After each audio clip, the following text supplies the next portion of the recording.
Good morning and welcome to the Society of Turkish American Architects, Engineers and Scientists. It is a great pleasure to see scientists from many fine universities gathered here along with an impressive group of experts.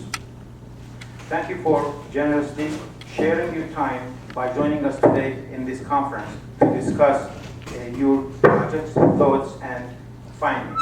It's my great honor to host this gathering and to welcome you today.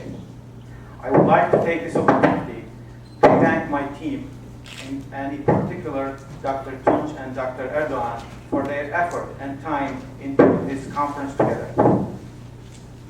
Before we get started, I want to provide you with a brief overview of the goals of this conference and our society. The goals of this conference are to highlight and bring to the fore the contributions by the Turkish American architects and engineers and scientists to America and to publish them as the proceedings of the conference.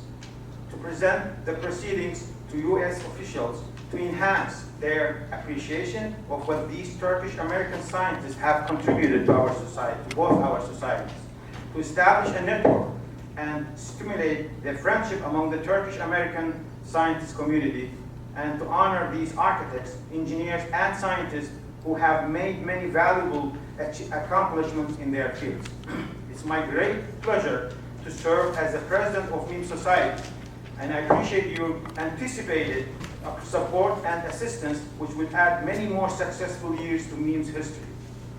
Over the past number of years, I have been part of highly motivated group and have witnessed tremendous growth and community awareness of our society, which made MIM a cultural leader in our community. We must sustain this, our leadership position with even more activities and greater involvement.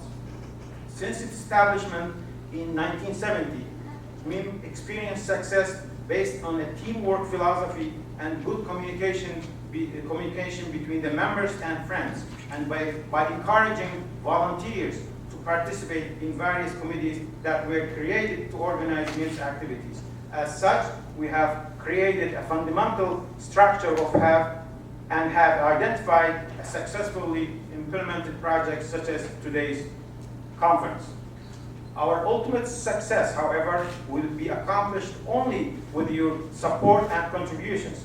Therefore, I am asking you now to become a member, or if you already are, to renew your membership. Once again, I thank you for your attendance and your time.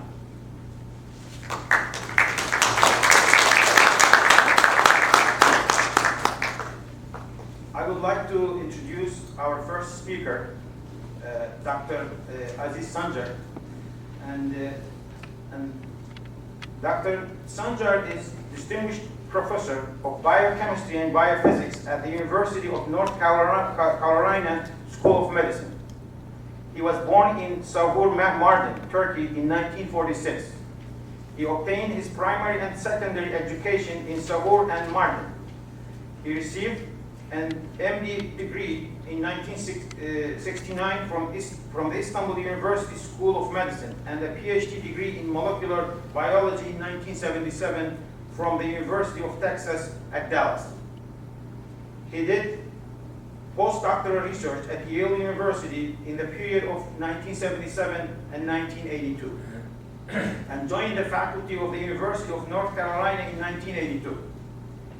He conducted research on DNA repair, DNA damage checkpoints, and circadian clock.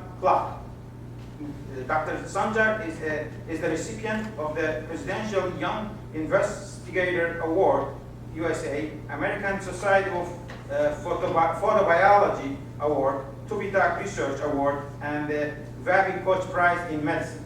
He is a member of the Turkish Academy of Science, the American Academy of Arts and Sciences, and the National Academy of Sciences, USA. Dr. Sancar and Gwen Sancar are co-founders of Carolina Türkevi in Chapel Hill, North Carolina. We thank Dr. Sancar.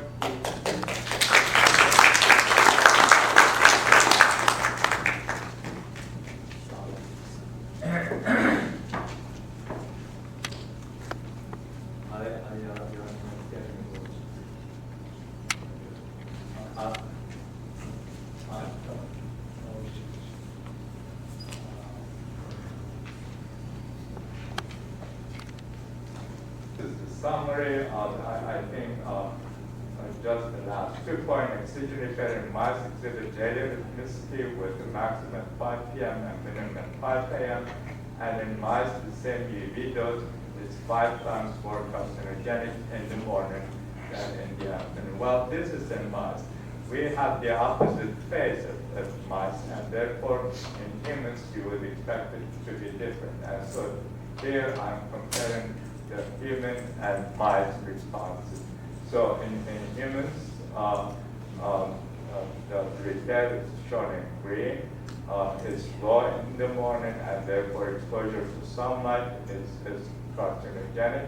Exposure in the evening is not carcinogenic. In humans, the repair has the opposite phase. It is high in the morning and low in the evening, and therefore exposure to UV light in the morning would be less carcinogenic than in the evening when the repair is low. Having said that, we have not actually carried out carcinogenic experiments on humans, and this is the prediction. We are still working on it. But this is our current model, and this is our current recommendation. To summarize again, we predict that for humans, exposure to sunlight in the morning is better than exposure in the afternoon. It is less carcinogenic in the morning than in the afternoon. These are the colleagues who are currently working in my lab, and among them there are 3 Turks, Nuri Öztürk, İrem Dalyan, and